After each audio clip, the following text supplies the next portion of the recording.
Assalamualaikum warahmatullahi wabarakatuh. Kembali lagi kepada saya Nur Saidah Lubis, NIM 0601212028, jurusan Ilmu Perpustakaan 1. Hari ini saya akan mempresentasikan tugas filsafat ilmu saya bab yang keempat yang membahas tentang memahami filsafat ilmu.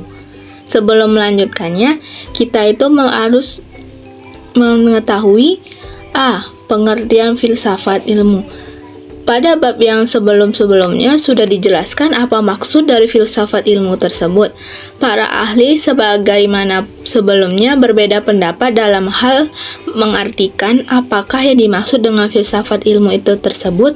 Di antaranya, menurut Peter, filsafat ilmu itu suatu bagian dari sebuah filsafat yang kegiatannya itu menelaah banyak ilmu dalam konteks memakai seluruh pengalaman manusia. Menurut Doni, filsafat ilmu itu suatu cabang filsafat yang bisa mengkaji ilmu pengetahuan kita seperti ilmu yang dilihat dari segi ciri-cirinya berdasarkan cara pemerolehannya. Menurut Stephen, filsafat ilmu itu suatu disiplin yang dapat diarahkan untuk menjelaskan berbagai hal yang berkaitan dengan prosedur penelitian ilmiah, menentukan argumennya itu, serta metode praktis dan metafisika. Menurut Elwitz, filsafat ilmu itu sebagai suatu kajian serta evaluasi yang menggunakan metode ilmiah untuk mendapatkan makna dari ilmu tersebut secara menyeluruh. Selanjutnya, Deliengji menghimpun beberapa definisi filsafat yang ada menurut para ahli, yaitu menurutnya Robert, filsafat ilmu itu tinjauan kritis tentang beberapa pendapat ilmiah dewasa yang bisa dibandingkan dengan pendapat terdahulu yang telah ada buktinya. Menurut Lewis, filsafat ilmu itu suatu mempertanyakan ataupun menilai metode yang ada pada pemikiran ilmiah yang bisa menetapkan nilai ataupun pentingnya sebuah usaha ilmiah secara keseluruhan. Menurut Cornelius, filsafat itu sebuah cabang pengetahuan filsafat yang telah menelaah secara sistematis tentang sifat dasar ilmu, kemudian metode-metodenya ataupun konsepnya itu diletakkan dalam kerangka umum tercabang pengetahuan intelektual. Menurut Maybord-Beck, filsafat ilmu itu sebuah analisis yang netral secara etis dan filsafat itu mengenai landasan sebuah ilmu. Menurut Rizal Mustashir dan menurut Misnal Munir, bahwa filsafat ilmu itu memiliki beberapa tujuan, yaitu sebagai sarana penguji penalaran ilmiah yang bisa membuat orang berpikir kritis dalam kegiatan metode ilmiahnya, sebagai suatu usaha yang merefleksikan ataupun menguji, mengkritik, serta metode keilmuan, memberikan pendasaran yang logis pada metode keilmuan. Setiap metode ilmiah itu telah dikembangkan harus mempunyai tanggung jawab secara logis dan rasional supaya mudah dipahami dan berguna bagi khalayak umum. Menurut S. Suryastumantri itu, dia mengemukakan bahwa filsafat ilmu itu dibagi menjadi 4 pemahaman, yaitu 1. Filsafat ilmu itu worldview, yang dimana konsisten berdasarkan pada teori-teori ilmiah, dikarenakan tugas filsuf ilmiah untuk melakukan elaborasi implikasinya. Yang kedua, filsafat ilmu itu ialah suatu eksposisi dari predisposisi pada para ilmuwan. Yang ketiga, filsafat ilmu itu ialah suatu disiplin yang di dalamnya itu terdapat konsep ataupun teori tentang ilmu yang dianalisis dan diklasifikasi. Yang keempat, filsafat ilmu itu adalah suatu patokan. Tahap keduanya dikarenakan ada perbedaan antara ilmu dan berpikir tentang ilmu ataupun antara ilmuwan dengan filsuf ilmuwan. Dan yang selanjutnya itu bagian B, metodologi keilmuan.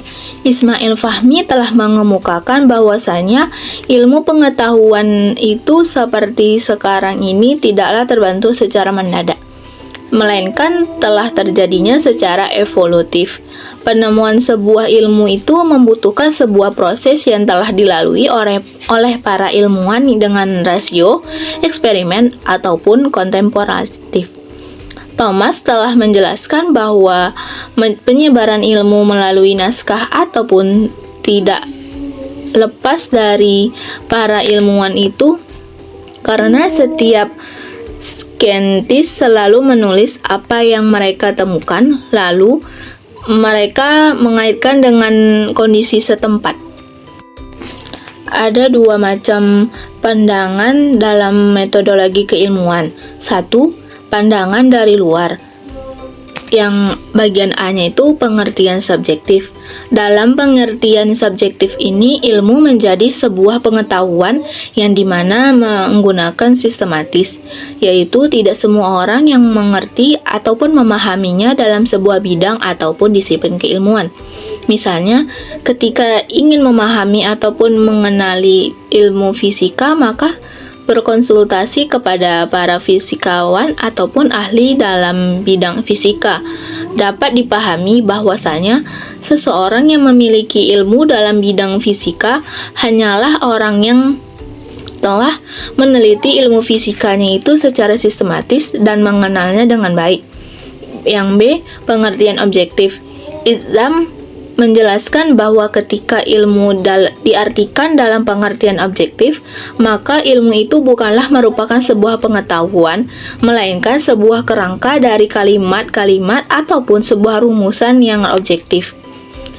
Ini merupakan sebuah kerangka yang telah diatur secara sistematis dari kalimat ataupun perumusan objektif sesuai dengan sifat sistematis yang ada, yang termasuk pada ilmu bukan semuanya ataupun perumusan yang tercangkup dalam bidang tersebut, melainkan telah dikenal oleh seseorang. Ilmu itu merupakan sebuah karya sosial karena hanya kalimat ataupun perumusan yang objektivitas sejarahnya yang dapat digolongkan sebagai ilmiah. Yang kedua, pandangan dari dalam. Pandangan dari dalam ini ialah suatu kegiatan keilmuan yang dimana dilaksanakan dengan dua cara, yaitu dengan bersikap reseptif dalam ilmu, sehingga paling tidaknya orang selalu berusaha secara sungguh-sungguh untuk memperoleh pengetahuan dari ilmu tersebut. Kemudian, dengan sikapnya yang lebih aktif, yaitu mengambil bagian lebih produktif dalam rangka menciptakan ataupun mengembangkan sesuatu. Yang ketiga, terminologi.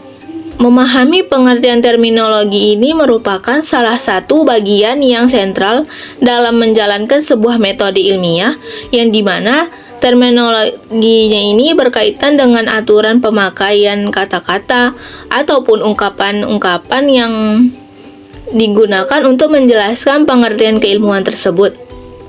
Bonkensi telah menjelaskan terhadap keragamannya itu dalam terminologi, diantaranya terminologi ontologi, yang dimana terdapat beberapa istilah yang selalu mewarnai di dalamnya, yaitu dunia terdiri dari benda-benda ataupun barang-barang, serta dihubungkan dengan sifat satu sama lain, dan bermacam-macam raga, hubungan ataupun relasi. Terminologi bahasa ini digunakan untuk menyampaikan pengertian ataupun perumusan kepada orang lain. Dalam terminologinya ini dapat dua hal yang diperhatikan, yaitu bahasa tidak langsung menggambarkan sebagaimana adanya bahasa tidak pernah menggambarkan pengertian ataupun kalimat objektor secara tepat. Terminologi epistemologis ini sebuah rumusan objektif yang selalu berkaitan langsung dengan yang benar ataupun yang salah secara menggunakan dua tahap yang ada. Bagian C-nya itu landasan pengembangan filsafat ilmu. Bahwasanya landasan filsafat ilmu itu ada dari tiga aspek, yaitu ontologi, epistemologi, dan aksiologi. yang di dalamnya itu ada etika dan estetika. Jujun S. Suryansmantri mengemukakan bahwa pada intinya itu filsafat ilmu itu ialah menjawab beberapa pertanyaan yang mengenai hakikat ilmu, seperti pertanyaan ontologis. Objek apakah yang telah ditelaah ilmu? Bagaimanakah wujud yang hakikat dari objek yang ada? Mengapa objek dan daya tangkap manusia itu mempunyai hubungan seperti berpikiran? Pertanyaan epistemologi itu, bagaimana proses yang ada dalam untuk metode tersebut? Apa saja kriteria dari kebenaran? Bagaimana saja cara yang bisa membantu manusia untuk mendapatkan pengetahuan ilmu tersebut? Pertanyaan aksiologi itu, untuk apa pengetahuan ilmu itu dipergunakan? Bagaimana kaitannya yang ada di teknik prosedural dengan norma hukum ataupun norma moral? Hakikat kajian filsafat ilmu ini dari 3 pertanyaan yang di atas itu bisa membuat kita ingin mendalami filsafat ilmu yang bisa menjadi pijakan awal pada kita. Bagian D-nya itu manfaat mempelajari filsafat ilmu. Filsafat ilmu itu pada hakikatnya mempelajari ilmu untuk menjelaskan hakikat ilmu yang mempunyai banyak keterbatasan. Oleh karena itu, terdapat beberapa manfaat dalam mempelajari filsafat ilmu itu tersebut, diantaranya 1. Melatih berpikir radikal. Tentang hakikat ilmu secara radikal itu akan ditemukan jawaban-jawaban atas persoalan yang paling mendasar ataupun filosofis yang mengenai ilmu yang tidak ditemukan dalam penyelidikan ataupun pembahasan ilmu itu tersendiri. Yang kedua, melatih berpikir reflektif. Dalam lingkup ilmu berpikir secara reflektif, berbagai persoalan yang dihadapi oleh ilmu seperti masalah dalam dunia ilmiah dapat dikembangkan ataupun diperluas untuk menemukan masalah-masalah ilmiah yang ada. Yang ketiga, menghindarkan diri dari memidlakan kebenaran ilmiah. Ilmu sebagai salah satu caranya untuk memperoleh kebenaran. Dengan demikian, esensi dan ekstensinya itu ilmu dapat dipahami secara normatif. Ilmu itu memiliki keterbatasan dan kelemahan sebagaimana karakteristiknya yang empiris. Yang keempat, menghindarkan diri dari egoisme ilmiah, tidak menghargai sudut pandang lain dari luar berbagai ilmu, karena ilmu merupakan proses juga produk yang bersifat kolektif dan komunal. Hasil kerjasamanya itu bukanlah aktivitas individual yang bersifat eksklusif. Ruang lingkup kajian filsafat ilmu. Ruang lingkup filsafat ilmu itu terutama diarahkan pada komponen-komponen yang menjadi sebuah tiang penyangga bagi esensi ilmu, yaitu ontologi, epistemologi, dan aksiologi. Ruang lingkup kajian filsafat ilmu ini mengalami perkembangan seiring berjalannya zaman. Berikut ini pendapat para ahli mengenai ruang lingkup kajian filsafat ilmuwan, diantaranya menurut Edward Madden, beliau ini menyatakan bahwa lingkup kajian filsafat ilmu itu meliputi probabilitas, induktif, dan hipotesis. Menurut Arnold, menyebutkan bahwa ruang lingkup kajian filsafat ilmu ini berupa penjelasan, verifikasi, konfirmasi, prediksi, fakta, klasifikasi, hipotesis, teori, dan lain-lain. Dari beberapa ahli filsafat telah menunjukkan bahwasanya ruang lingkup kajian filsafat ilmu ini telah membahas secara mendalam tentang sebuah ilmu pengetahuan yang meliputi metode ilmiah, secara berpikir ilmiah, serta merangkum beberapa pendapat para filsuf dunia mengenai cakupan filsafat ilmu yang ada. Yang terakhir, bagian F, metode filsafat ilmu. Setiap cabang filsafat memiliki sebuah metode tersendiri dalam pengkajiannya, serta hanyalah filsafat ini di mana para ilmuwan melakukan kajian mengenai ilmu pengetahuan menggunakan berbagai macam metode untuk menuntaskan persoalan yang akan dikaji. Fuad Hasan mengemukakan setidaknya terdapat 10 metode yang digunakan para filsuf dalam mengkaji sebuah ilmu pengetahuan. Di antaranya metode kritis. Metode ini telah dikembangkan oleh Socrates dan Plato. Ini bersifat analitis terhadap istilah ataupun pendapat. Metode ini menjelaskan sebuah keyakinan ataupun memperhatikan pertentangan yang ada. Metode intuitif. Metode ini dikembangkan oleh Plotinus menggunakan jalan inspektif yang bersamaan dengan pencucian moral sehingga tercapailah suatu pencerahan pemikiran. Metode skolatis. Metode ini berkembang oleh Aristoteles yang merupakan karakteristiknya itu dari filsafat abad pertengahan. Karakter ini bertitik tolak dari definisi ataupun prinsip yang telah jelas kemudian menjadikannya itu sebagai kesimpulan. Metode filsafat. Metode ini telah dikembangkan dan berpangkal pada analisis mengenai sebuah hal kompleks, kemudian dicapailah sebuah intuisi yang sederhana ataupun yang lebih jelas. Metode geometri.